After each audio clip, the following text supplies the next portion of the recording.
Donald Trump spoke with Vladimir Putin and Volodymyr Zelensky about brokering a ceasefire in Ukraine. And while we didn't quite get there, Trump touted the calls as a big advancement.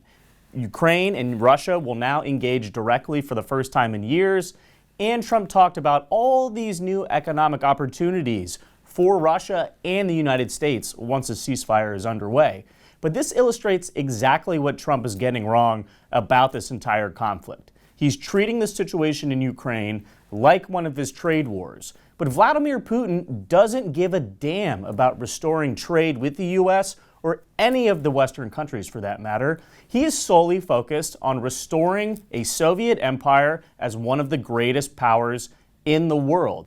Just look at China, a country that poses a greater threat to the U.S. than Russia. Trump is slapping huge tariffs on them, but still bringing Beijing to the table. Meanwhile, with Russia, we don't need their wheat, we don't need their soil or their agricultural exports or their energy. We don't need Russia at all, and Donald Trump needs to recognize that. For some time now, I think we've seen a bit of a correction with the official Trump administration policy and Trump personally, right?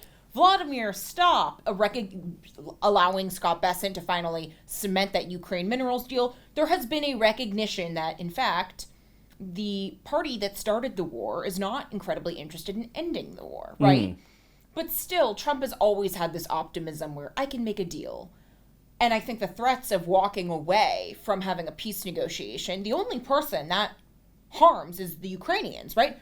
Recall that the immediate, unconditional 30-day ceasefire, Zelensky already agreed to that. And on that call with Putin, Putin did not agree to it. So the best we get from Trump is we will start maybe brokering a negotiation for a ceasefire, right? Which is, I mean, technically more than we had before.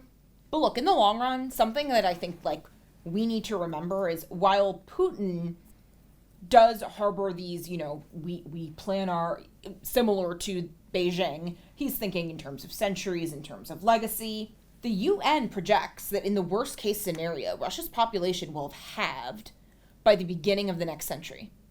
And some of that is, just general population decline because people are having fewer children. But think about the implications in Russia. Putin has tried to impose a ban on child-free propaganda, and for some reason that includes Harry Potter and Game of Thrones, which does not make sense. But Putin thinks it's all cultural, and I think there are, the Russophilic corners of the far right that admire Putin for, you've brought a renaissance of conservative Christianity in Russia. Not only is that not true, the war is antithetical to the pursuit of increasing the birth rate, let alone just stopping the bottom from falling out of it. If you're a woman of childbearing age in Russia, why would you have a child with someone that is likely, if they haven't already been conscripted to the war, they will be conscripted. It has been a morale depressor in the country. So independent of whatever deal is brokered, Russia is kind of its own worst enemy in the long run right now. They are, and I just sort of think that sort of illustrates my point even greater. Donald Trump has Russia over a barrel, right? When Joe Biden was in office, I'm not trying to get political here, but Putin's stance was very different. It was no talks, and we're going to bomb Kyiv into submission, essentially. They are still bombing. Let's not, get this too twisted.